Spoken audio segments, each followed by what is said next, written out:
My name is Charles Hyde. I'm president and CEO of the Benjamin Harrison Presidential Site.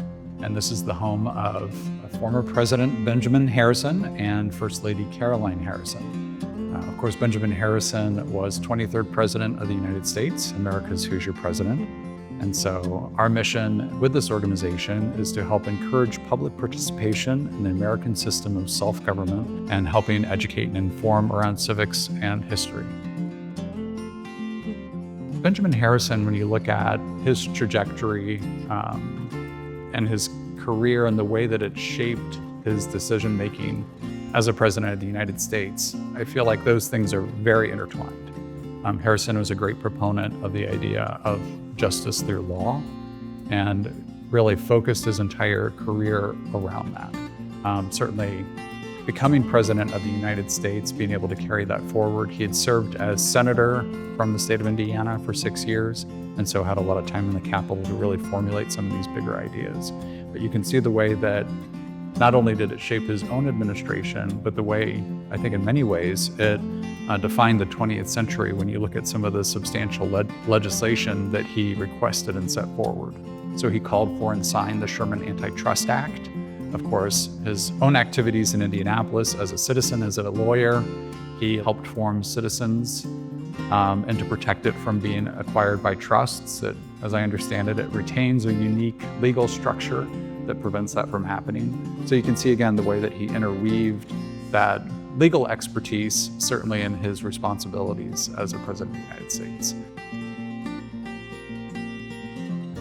So he came here as a young lawyer to build his life and his family. And the Harrisons grew alongside the city.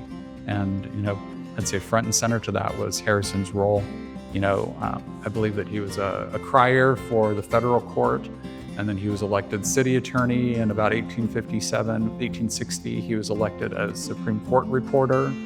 And it was only with the outbreak of war, with the American Civil War, that pulled him away from his profession and into uniform as a volunteer soldier for the Union cause for 3 years. Well, famously, he was a prosecuting attorney for the trial of Nancy Clem, who was tried multiple times. It was actually the first woman to be convicted of murder in the state of Indiana.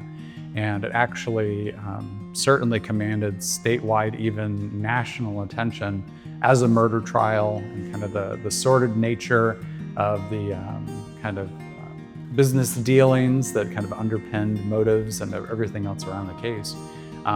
But again, Harrison came to great renown for prosecuting that case and securing a conviction, which was later overturned, and then she was tried again several more times. Again, just a fascinating case.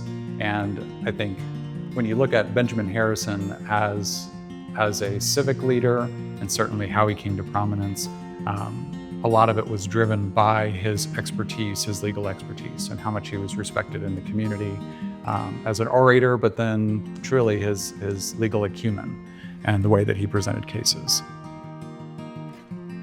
So we're surrounded here by a number of artifacts that speak directly to Harrison as a lawyer. You can see behind me the original law sign on the glass plate. You can also see his desk, which we actually have contemporary photos of this desk in use. And I have to say, this is far cleaner than it ever was in life. And those photographs, you can see the desk just absolutely spilling over with papers, which I can empathize with.